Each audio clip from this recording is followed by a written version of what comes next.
ଭାଇ ଧନ ଟିକେ ଲାଇନରେ ରହିବ। କଲେଜ ପରେ ଛାଡିଦବ। ଆଉ ତାହେଲେ ଗାଡିରେ ପଛରେ ବସୁନ। ଧନ ତୁ ମତେ ଗୋଟେ କଥା କହ, ତୁ ମତେ ଭଲ ପାଉଛୁ ନା ପାଉନୁ? ଭାଇ ତମେ କଥା ହଉଛ ମଧ୍ୟ ମୁଁ ଗାଡିଟା ଚଲଉଛି। ତାହେଲେ ଚଲଉନ। रुको जरा सबर करो। ମୁଁ ଏତେ କଥା ଜାଣିନି, ତୁ ମତେ ଗୋଟେ କଥା କହ, ତୁ ମତେ ଭଲ ପାଉଛୁ ନା ପାଉନୁ? ଭାଇ ବସିଲେ ତ? ହଁ ଚାଲ ଚାଲ ଚାଲ। କଣ?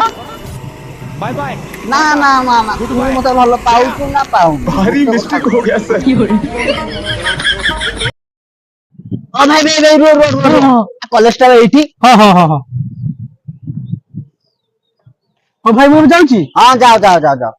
अरे औलाद जुगल तू आयो रे मां लेकिन एक सेकंड ମତେ ଭଲ ପାଇବୁ ନା ପାଇବୁନୁ ମତେ ଗୋଟେ କଥା କହ।